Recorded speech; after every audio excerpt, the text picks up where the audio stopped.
आप देख रहे हैं एसडीएम न्यूज़। मैं हूं रियाद अंसारी। इस वक्त पे महाराष्ट्र के तारीखी शहर औरंगाबाद से बात कर रहा हूं और आज का जो मेरा विषय देखिए एक बार फिर वक्फ बोर्ड को लेकर है। हम देख रहे हैं कि पूरे देश में, पूरे मुल्क में, हर राज्यों में कि वक्फ बचाने के लिए अलग अलग बड़े लेवल पर हज़ारों के लाखों के तादाद में धरने मोर्चे निकल रहे हैं। सब लोग मुबारकबाद के मुस्तहिक़ हैं कि उन्होंने वक्फ की अहमियत को समझा। देर आए दुरुस्त आए, आपने वक्फ की अहमियत को समझा और पूरे देश में इसके असरात देख रहे हैं। हम मीडिया के माध्यम से देख रहे हैं कि 4-5 मई को हो सकता है कुछ फैसला आ जाए सुप्रीम कोर्ट की तरफ से, कुछ गाइडलाइंस आ जाए कि भाई क्या जो मांग रखी गई है कि भाई इसमें सरकार ने नहीं दखल देना चाहिए। बहुत सी बातें हैं। बहरहाल मैं इसमें हमारे तमाम मुस्लिम पर्सनल बोर्ड के जो ज़िम्मेदार हैं, हमारे काबिल एहतराम उलमा इकराम कहिए, सदर कहिए, चारों पाँचों इस्लामी तंजीम के ज़िम्मेदारों के सदर कहिए, और जितने लोग इसके अंदर इन्वॉल्वमेंट है, चाहे सामाजिक संगठन की सूरत में हो, सियासी लीडर की सूरत में हो या कोई और शक्ल में हो। बहरहाल आपसे गुजारिश है कि देखिए आप मुखालिफत कर रहे हैं इस बात की कि बोर्ड के अंदर हमारे 2 हिंदू जो सदस्य हैं, मेंबरान हैं, उनको नहीं लेना चाहिए। तर्क ये दिया जा रहा है कि जिस तरह मंदिर के अंदर मुसलमान मेंबरों को नहीं लिया जा सकता है, ठीक इसी तरह से वक्फ बोर्ड में हिंदू मेंबर क्यों, ये सवाल उठ रहे हैं। सुप्रीम कोर्ट में भी इसका जिक्र आया है जो है तो पेशगी के दौरान। बहरहाल इसके अंदर मैं बड़ा अदब एहतराम के साथ, क्योंकि आप हमारे बड़े हैं, आपकी बहुत गहरी नज़र होती है, लेकिन क्या करें साहब, जब सब कुछ तबाह होता दिख रहा है और हमें लगता है कि कोई चीज़ बच सकती है, उसके बाद भी अगर बड़े ज़िम्मेदार उसके ऊपर तवज्जो नहीं देते हैं या खामोश इख्तियार कर लेते हैं तो सवाल उठ खड़े होता है। सवाल ये खड़े होता है कि फिर हमारे बड़े ज़िम्मेदार खामोश क्यों हैं, ये खामोश तमाशाई क्यों है। ये बहुत सी सवाल उठ रहे हैं। हो सकता है कमेंट में करें कि आप नहीं देख रहे हैं कि पूरे देश के अंदर हंगामे चल रहे हैं, धरने मोर्चे चल रहे हैं। तो वही तो मेरा सवाल है ना कि आज हुकूमत सरकार एक्शन में आई है तो पूरे देश में लाखों की तादाद में जो धरने मोर्चे निकल रहे हैं। तो सवाल ये है, जब वक्फ बोर्ड सरकार ने पूरी तरह आपके हाथ में दिया था तो फिर आपने एक जुनून के साथ, जो आज गुस्सा कहिए, जुनून कहिए, मोहब्बत कहिए, अक़ीदत कहिए, वक्फ बोर्ड के लिए बता रहे, जब आप कहाँ थे? ये सबसे बड़ा सवाल है। ये बहुत बड़ा सवाल है। ये ऐसा सवाल है कि शायद कोई अच्छे से अच्छा इसका जवाब दे नहीं सकता। वो कौन सी मजबूरी थी, वो कौन सी सियासी मजबूरी थी, ये मुफाद परस्ती थी, वो क्या था, वो अल्लाह जाने, उसका रसूल जाने। बहरहाल ये वीडियो बनाने का मेरा मकसद ये है, देखिए कि बहुत सुनहरी मौका आया है वक्फ बोर्ड को बचाने के लिए, और वक्फ बोर्ड के ज़रिए से लाखों गरीब पसमानदा मुसलमानों के फलाह बहबूद के लिए मैं समझता हूँ कि इससे ज़्यादा सुनहरी मौका शायद हिंदुस्तान की 75 साल तारीख़ में पहली बार आ रहा है। और वो भी देखो, अल्लाह की शान देखिए, अल्लाह की हिकमत देखिए कि मोदी साहब की गवर्नमेंट में आ रहा है। अगर कांग्रेस करती थी तो भाई कुछ भी और कुछ नई शक्ल होती थी, लेकिन मोदी साहब के उसमें आ रहा है। तो बहरहाल अब मेरी आपसे गुजारिश है कि जो 2 हिंदू मेंबरान अब सरकार का जो बोल रही है, तो सरकार को खुद आप बोलिए। अलग अलग स्टेट में अलग अलग वक्फ बोर्ड है, वक्फ बोर्ड एक ही, लेकिन अलग अलग रियासतों में, महाराष्ट्र में अलग, केरल में अलग, मध्य प्रदेश में अलग, उत्तर प्रदेश में अलग, कश्मीर में अलग, मध्य प्रदेश में अलग, झारखंड में अलग, बंगाल में अलग।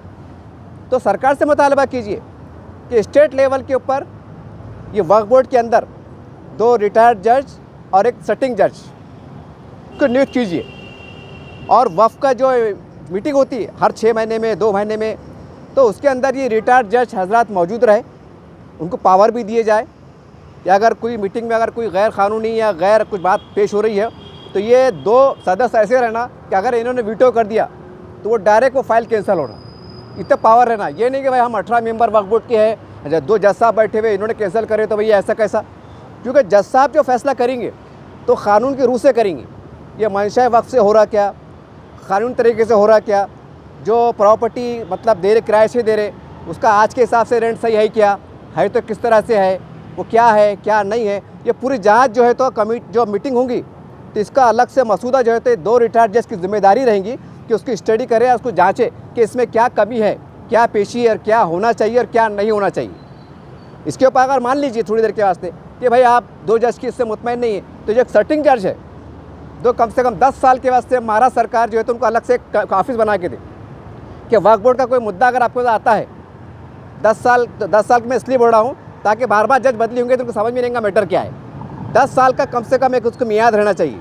बाद में वक्त के हिसाब से उनको या तो बढ़ाना चाहिए या बदली करना चाहिए। ये सरकार की अपनी जवाबदारी है। बोलना अगर कोई आप मुतमईन नहीं है कि भाई जज साहब मनमानी कर रहे ऐसा कैसा, तो आप जो है तो सिटिंग जज जो महाराष्ट्र के मतलब चीफ बोली कह सकते हैं, जो भी है वो उनकी एक टेबल पे जाएंगे। फिर सब मेंबरों की 2 रिटायर्ड जज, सिटिंग जज और पूरे मेंबरान, फिर घोड़ा मैदान सामने कि कौन मेंबर क्या बोला, क्यों बोला, कैसे बोला, पर्दे के पीछे है कि पर्दे के सामने है, कि मुफाद परस्ती है कि ले दे के काम हो रहा, कि किसकी सिफारिश पे काम हो रहा, कुछ सियासी आखिर के इशारे पे काम हो रहा, कि माल की ताकत पे काम हो रहा, सारी बात सामने आती। ये है मामला सही। अगर मुसलमानों की फलाह बहबूद चाहते हैं तो उनको बोलना कि हमें 2 मेंबर की हिंदू क्यों 3 दीजिए, मगर वो मेंबर कोई पॉलिटिकल ना हो, कोई सामाजिक कार्यकर्ता ना हो, कोई सियासी पार्टी के नुमाइंदे ना हो, बल्कि जो रिटायर्ड जज भी वो जिनका जो अपने ज़माने में, सर्विस के ज़माने में एकदम कड़क और न्यायपूर्वक फैसले लेने के लिए मशहूर हो, ऐसे रिटायर्ड जज को उसके ऊपर नामजद कीजिए। और सिटिंग जज भी वो जिसके एक धाक है, जिसको कहा जाता है कि जज साहब का पैमाना इंसाफ का बहुत ही आला है, मतलब कुछ शक शुबा नहीं है, लेकिन मैं एक बात बोल रहा हूँ, तो उसके ऊपर उनको नियुक्त किया जाए, सरकार से बातचीत किया जाए और जो है तो मामले को बढ़ाया जाए। इस पर जो आने वाले वक्तों में जो भ्रष्टाचार होने वाला है, तब जाहिर सी बात है कि ये जज साहब रहेंगे और जज साहब कानून के फ्रेम में रह के काम करेंगे। ये किसी पार्टी के कार्यकर्ता रहेंगे नहीं, ये पार्टी के जिम्मेदार रहेंगे नहीं, क्योंकि बराबर काम होगा।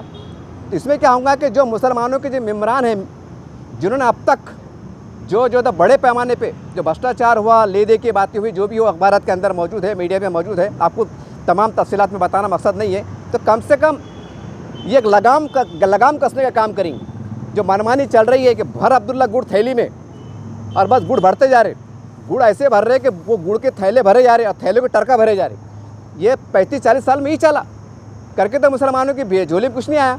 जो यतीम है, गरीब है, यसीर है, बेवा है, मिस्किन है, उनकी झोली में कुछ भी नहीं आया। ये एक बड़ा अच्छा मौका है, इस तरह से आप काम कर सकते हैं। बिल्कुल बोलिए, आप बड़ा अच्छा सुनहरी मौका है। शायद ये मौका हिंदुस्तान के मुसलमानों को फिर मैसर ना आए, क्योंकि आज सरकार एक्शन में है, आज मामला कोर्ट में है, आज मामला पार्लियामेंट में है, जो भी है, तो बड़ी समझबूझ के साथ और बड़े तहम्मुल के साथ, बड़ी गहराई के साथ यहाँ के संविधान की, कानून की समीक्षा करते हुए, उसका जायज़ा लेते हुए सरकार से आप खुद बोलो कि बोलना भाई आप 2 मेंबर दे रहे ना, बिल्कुल दीजिए, लेकिन 2 रिटायर्ड जज दीजिए और उनकी मियाद 10 साल की रहना, रिटायर्ड जज की, और सिटिंग जज की मियाद भी 10 साल रहना। 10 साल में क्या काम का चढ़ा महाराष्ट्र में, कौन सी दरगाह की ज़मीन कितनी है, क्या भाड़े से जारी, क्या जारी, पेपर में क्या ऐड आ रहा, किस तरह से आ रहा, कौन से पेपर में आ रहा, क्या बोल के आ रहा, वो ठेका किसको जा रहा, वो किसी सियासी पार्टी के फेवर में तो नहीं जा रहा, क्या जा रहा, पूरा मामला जो है तो जज साहब की निगरानी में रहेगा।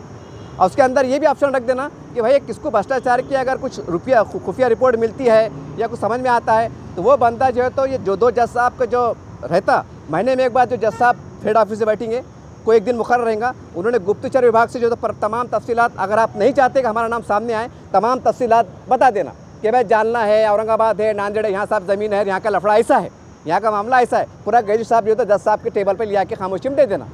अगर आप समझते हैं आपका नाम अगर गोपनीय रखा जाए, तो अगर आप चाहते हैं कि भाई हम क्यों डरेंगे, तो बिल्कुल आइए।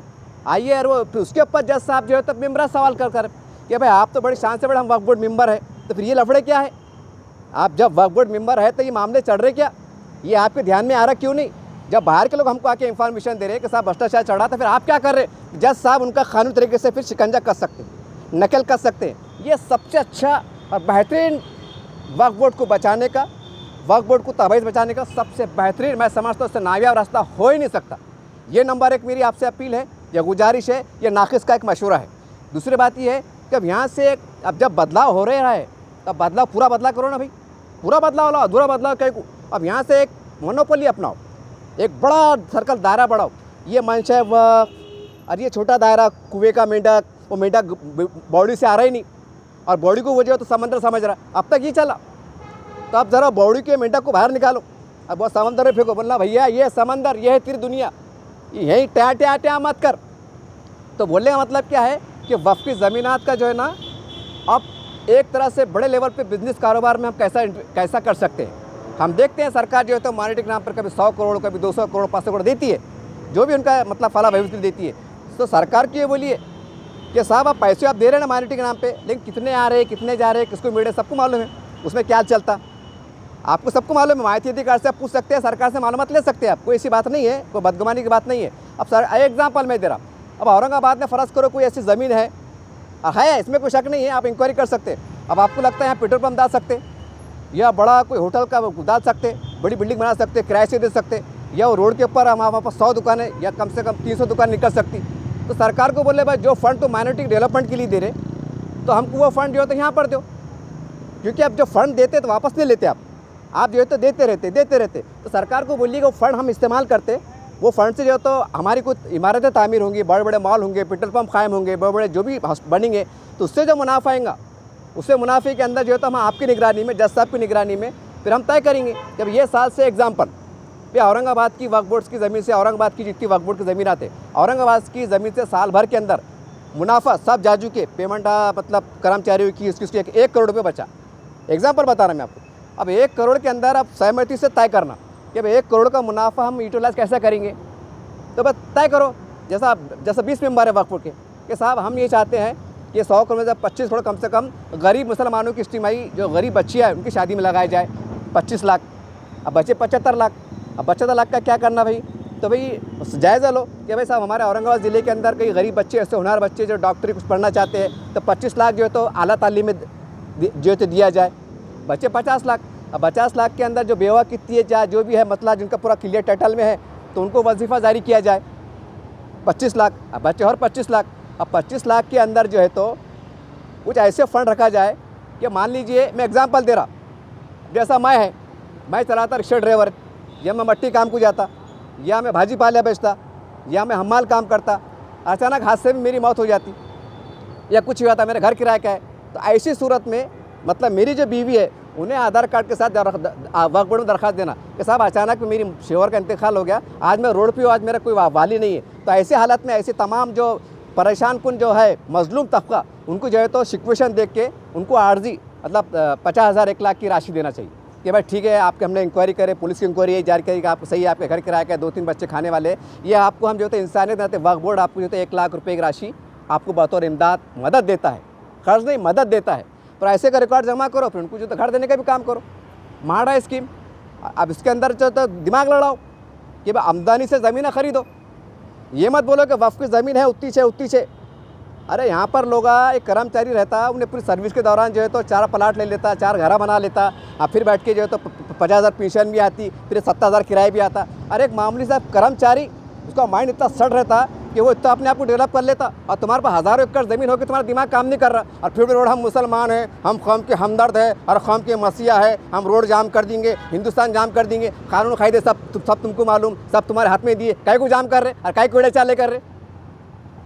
जो काम करना है वो नहीं कर रहे और बस दिखावा कर रहे, हम कौम के हमदर्द थे। पहले कहाँ थे आप जो आज पूरे हिंदुस्तान में हंगामा करते फिर रहे हज़ारों की तादाद में, पहले कहाँ थे? मैं ये नहीं बोला कि आप गलत काम कर रहे, आप बहुत अच्छा काम कर रहे, आपको मुबारकबाद है, लेकिन पहले कहाँ था जुनून जज्बा, कहाँ था? क्या उम्मत नहीं थी? क्या मुसलमान नहीं थे? कि कौन मुसलमान नहीं थे भाई? क्या मुसलमान अभी पैदा हो गए क्या? हद होती यार, कहाँ से लोगों को मौका बोलने का मौका नहीं मिलेगा? क्यों सरकार बीच में नहीं आएंगी, टांग अड़ेंगी, और टांग अड़े बोले नहीं हम जो कैसे आते बोले, अजीब सूरत हाल है। बहरहाल ये काम करो, अगर सच में कौम के हमदर्द है, कौम के मुसलमानों के हमदर्द है, तमाम मेरे देश के काबिल एहतराम उलमा इकराम, मुस्लिम पसंद बोर्ड के तमाम जिम्मेदारान, मैं आपको सदा लगा रहा हूँ, अगर आप सच में गरीब मुसलमानों के मसीहा होने का दावा करते हैं, गरीब मुसलमानों के लिए लड़ाई लड़ रहे हैं, ये कसम है खुदा की, इससे बड़ा बेहतरीन मौका, नायाब मौका शायद हिंदुस्तान की तारीख में फिर कभी ना आए। आप खुद होकर पेशकश कीजिए कि जो भ्रष्टाचार अब तक चला, इसलिए चला कि कोई देखने वाला नहीं था, सब मनमानी चढ़ी थी। चेयरमैन साहब मुसलमान, CEO साहब मुसलमान, चेयरमैन मुसलमान, चढ़ रहा मामला, तू भी खुश, मैं भी खुश, अस्सलाम वालेकुम सलाम, बाद में खुदा हाफिज़, बाद में सुभान अल्लाह और माशाअल्लाह, ये चला। अब 2 अगर हिंदू जज साहब रहेंगे और एक सेटिंग जज साहब रहेंगे तो सबकी नज़र रहेंगी, ये भी लाभकेव रहेंगे। और नक्कर बाप जज साहब अगर पूछ ली कभी तो, और जज साहब को पूरे पावर रहना, इधर आओ, वो 100 एकड़ ज़मीन का क्या हुआ, क्या भाड़े से पट्टी गई, कौन लिया, कितना दिया, क्या वैल्यूएशन है, अखबार में दो, फला ज़मीन 10 एकड़ है, 20 एकड़ है, कोई अगर लेना चाहता है क्या 10 साल 20 साल के वास्ते, होटल के वास्ते, काय के वास्ते, आपने जो जैसा इसका भरते अपन काय का उरस का फुलदवा शरीफ करो से जो परवानी करो से टेंडर भरे जाते। अभी हमने देखा शायद 1 करोड़ के 2 करोड़ के आसपास गया मामला, तो यहाँ भी टेंडर निकालो ना ऐसा, ये फला ज़मीन है 20 साल के वास्ते हम दे रहे, आप क्या चलाओ क्या भी चलाओ, और बोली जो आएगा लिफाफे बंद, जाके जायज़ा कराना, गाड़ा रखो, जायज़ा कराओ, 2 जो तो मेंबर साथ में जाओ। अरे अल्लाह रसूल का काम है नहीं है? घरों में बैठते, खाली बंगलों में बैठते क्या? नहीं आते। अरे मेहनत करो ना, मेहनत करो ना। जब 17-18 मेंबर है तो उन्होंने 2 मेंबर ने वक्फ बोर्ड पर हाजिर रहना। पैठन के ऊपर ज़मीन है, एग्जाम्पल दे रहा, तो वक्फ बोर्ड ने चलो हम बताते, ज़्यादा कराते को ये ज़मीन है, जो पार्टी है उनको बताना। ये काम नहीं करते। शिरक है, बिद्दत है, हराम है ये। मतलब जब फ़ायदे की बात है वहाँ जान पे लेंगे, एसी में बैठेंगे, और जब लूटमार हो रही तो बोले चिल्ला रहे। अरे बेवकूफ़ बना रहे किसको? फिर तुम अपने आप को बना रहे नौज़बिल्लाह के, अल्लाह को बना रहे, अल्लाह रसूल को बना रहे, मुसलमानों बना रहे किसको? और किसको घुमा रहे भाई? ये सवाल वही है ना। मेरा सवाल यही है, मेरा बोले तो हज़ारों लोग सवाल ये है कि जब लूट मार कर रही थी तो जब आपका ईमान, आपका ज़मीर कहाँ था? ये सवाल है। आज अब चिल्ला रहे ना, नहीं यतीम की, गरीब की, तो जो लूट मार, जब यतीम नहीं थे, जब यासिर नहीं थे, जब तबाही नहीं थी, जब इस्लाम नहीं था, जब शरीयत नहीं थी, कि तरीक़त नहीं थी, कि मारिफत नहीं थी, कि कुरान नहीं था, कि अल्लाह नहीं था नौज़बिल्लाह, कि रसूल नहीं था नौज़बिल्लाह, क्या नहीं था? आज सब कुछ ज़िंदा होगा नौज़बिल्लाह, पहले कुछ नहीं था। बड़े बड़े जलसे ले रहे। ये एक मेरी तजवीज़ है, एक सेकंड तजवीज़, कसम है खुदा कि इस पर काम पे लगो आप। अब बहुत होगा बोल वचन और बहुत होगा दिखावा, ये रियाकारी बंद कीजिए आप बहुत, क्योंकि मैं आंखों देखने के बाद बोला, दिल से नहीं बोला। आज केरल के अंदर, हैदराबाद के अंदर, बंगाल के अंदर, दिल्ली के अंदर, जहाँ भी है बड़े बड़े जलसे हुए ना, लाखों मुसलमान निकले। क्यों?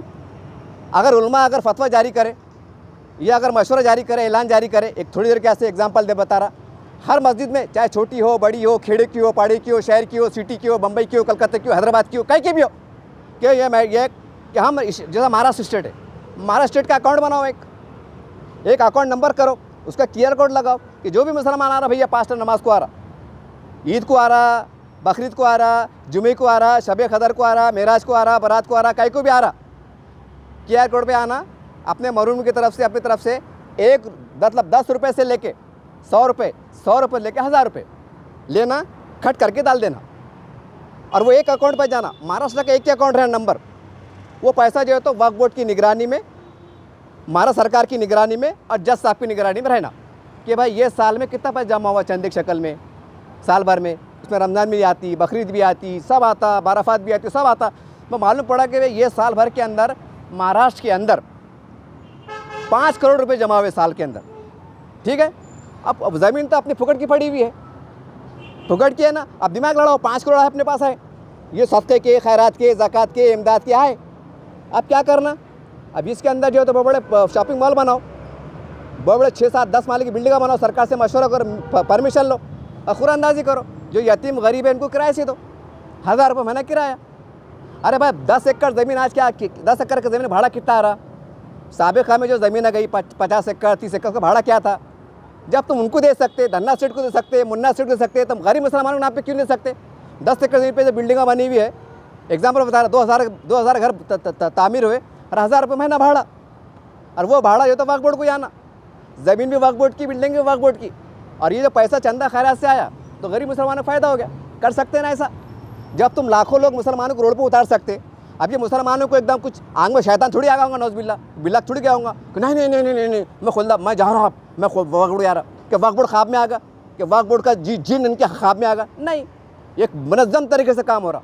हज़ारों लोग, जब आप लाखों लोगों को, हज़ारों लोगों को जो है तो रोड पे आने पे, चक्का जाम करने पे आप सलाहियत रखते, ताकत रखते, तो क्या आप मुसलमानों को हर जुमे खुतबात में इज्तिमाई तौर पे महाराष्ट्र लेवल पे सलाहियत रखते? क्या मुसलमानों डालो 1 रुपया, 10 रुपये, 50 रुपये डालो, ये पैसे जमा होंगे तो वक्फ की ज़मीनात खाली पड़ी हुई है, तार फिक्सिंग करेंगे। अब तुम बोलेंगे सब सरकार ने देना, तो ऐसा चलता नहीं ना, ऐसा चलता नहीं, थोड़ा अपना लगना, थोड़ा सरकार का लगना। अब तुम बोलेंगे देवरे और हम लेंगे, हम नंगे हैं, नहीं जमता ना ऐसा। सरकार जो देंगे दाया मैं से देंगे, बोल लो मैं मोहब्बत से, जो भी कायदे कानून से।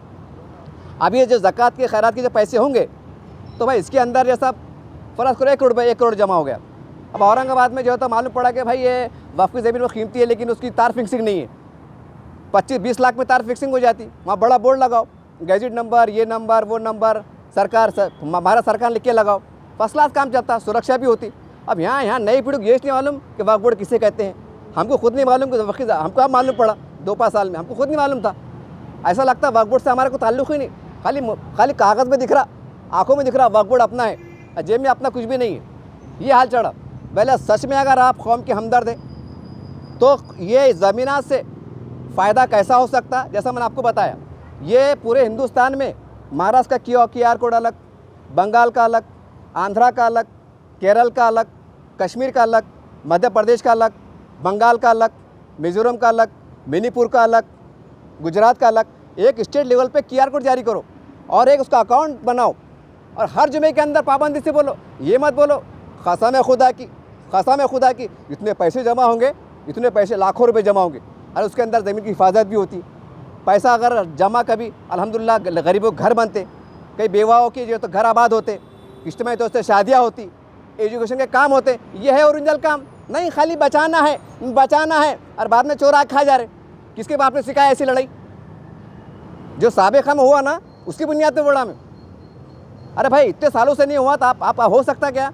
तो मेरी महाराष्ट्र सरकार से गुजारिश है, अगर आपकी समझ में नहीं आ रहा पता नहीं, हो सकता नहीं है, क्योंकि काम की बात है ना भाई, कौम की बात है। यानी गरीब मुसलमान को फ़ायदा पहुँच रहा तो ये बात हमारे बड़ों की जिम्मेदारी में नहीं आती ही नहीं। तारीख़ है, तारीख़ हम साबित कर सकते हैं और साबित इस तरह से कर सकते। सबसे बड़ा सबूत, सबसे बड़ी मिसाल ये है वक्फ बोर्ड की तबाही। यह है सबसे बड़ा सबूत। खंगालिए आप।